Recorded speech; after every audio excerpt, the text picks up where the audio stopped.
हाँ जी, 10वीं क्लास का चल रहा था रक्त। रक्त का आज बचा हुआ पोर्शन खत्म करते हैं, रक्त के कार्य भी खत्म कर लेते हैं आज, ठीक है। तो देखो, हमने जब चैप्टर शुरू किया था तो हमने कहा कि रक्त को दो भागों में बांटा गया है। पहला भाग प्लाज्मा आता है, दूसरा भाग रुधिर कणिकाएं या ब्लड कॉर्पस आती है। रुधिर कणिकाओं में हमने पढ़ा कि रुधिर कणिकाएं 3 प्रकार की होती है, आरबीसी, डब्ल्यूबीसी और प्लेटलेट्स। तो देखो यहाँ तक मतलब आरबीसी, डब्ल्यूबीसी ये सारा हमने पहले सब पढ़ लिया है। आज उसका तीसरा प्रकार है रक्त का, जो रक्त कणिकाएं होती है उनमें से प्लेटलेट्स है, ठीक है। तो आज की क्लास में हम प्लेटलेट्स पढ़ेंगे। प्लेटलेट्स, इसका दूसरा वैज्ञानिक नाम इसका थ्रोम्बोसाइट्स भी होता है। इसका दूसरा नाम थ्रोम्बोसाइट्स है। हिंदी में पुट्टिकाणु या बिंबाणु भी कहते हैं, थ्रोम्बोसाइट्स, ठीक है।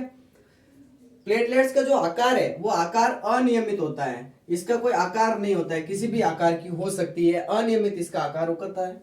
इसके अंदर केंद्रक नहीं पाया जाता है। देखो बहुत इंपॉर्टेंट है, आरबीसी के अंदर केंद्रक नहीं था।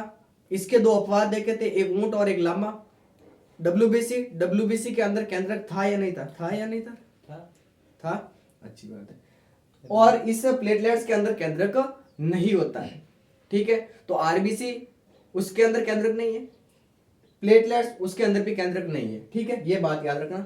फिर इस प्लेटलेट्स की संख्या कितनी होती है? तो इसकी संख्या होती है 1.5 से 3.5 लाख प्रति घन मिलीमीटर।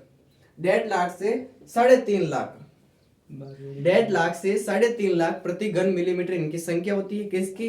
प्लेटलेट्स की। फिर इसका जो निर्माण है, इसका जो फॉर्मेशन है, उस फॉर्मेशन कहाँ होता है इसका? तो ये अस्थि मज्जा में होता है। अस्थि मज्जा नहीं, बोन मैरो में होता है। अस्थि मज्जा में भी कहाँ किससे होता है? मेगा कैरियोसाइट से होता है। किससे होता है? मेगा कैरियोसाइट से होता है। थोड़ा चेंज करना पड़ेगा, ये पेन सही नहीं है। देखो प्लेटलेट्स का जो निर्माण है वो होता है अस्थि मज्जा से। अस्थि मज्जा में भी किससे होता है? मेगा कैरियोसाइट से होता है। फिर इसकी बात करें जीवन काल यानी लाइफ स्पैन, कितना दिन जीवती है, ठीक है।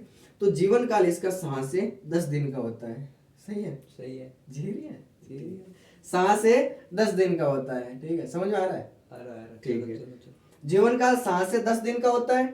कार्य क्या करती है ये जब शरीर के अंदर चोट लगती है, जब हमारे शरीर के अंदर चोट लगती है, जैसे बाई चांस किसी का एक्सीडेंट हो जाए या कोई चोट लग जाए, तो उस चोट लगने से क्या होता है? थ्रोम्बोप्लास्टिन का स्त्रवण होता है। तो ये चोट लगने पर किसका स्त्रवण करती है? थ्रोम्बोप्लास्टिन का स्त्रवण करती है। मैं क्या कह रहा हूं सुनना, कि शरीर के अंदर अगर चोट लग जाए तो चोट लगने पर ये जो प्लेटलेट्स होती हैं, ये प्लेटलेट्स थ्रोम्बोप्लास्टिन का स्त्रवण करती है। थ्रोम्बोप्लास्टिन का स्त्रवण करती है, और ये इसके स्त्रवण से क्या होता है? ब्लड का क्लोटिंग बनता है। क्या बनता है? ब्लड का क्लोटिंग, यानी रक्त का थक्का जमता है। रक्त का क्या जमता है? थक्का जमता है।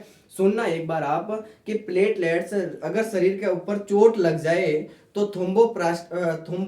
थ्रोम्बोप्लास्टिन का स्त्रवण करती है, और इस पदार्थ के स्त्रवण से क्या होता है? रक्त का थक्का जमता है, ब्लड क्लोटिंग होता है, ठीक है।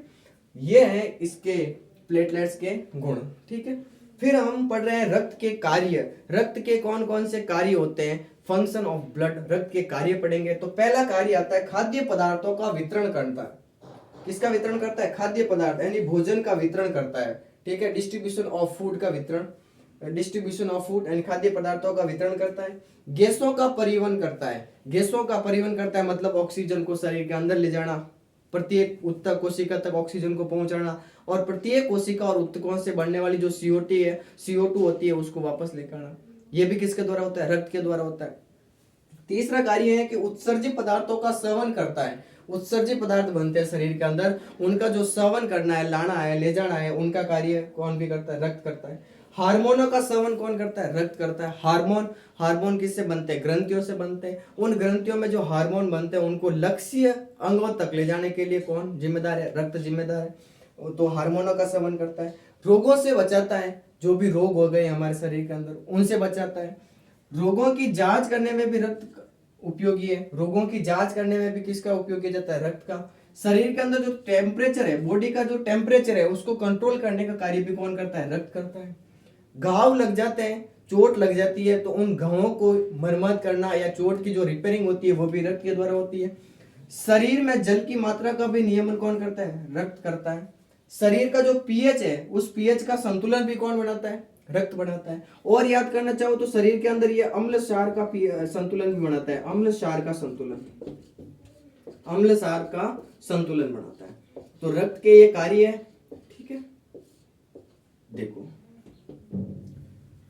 प्लेटलेट्स पढ़ा, प्लेटलेट्स का दूसरा नाम क्या, थ्रोम्बोसाइट्स, हिंदी में बिंबाणु भी कहते हैं।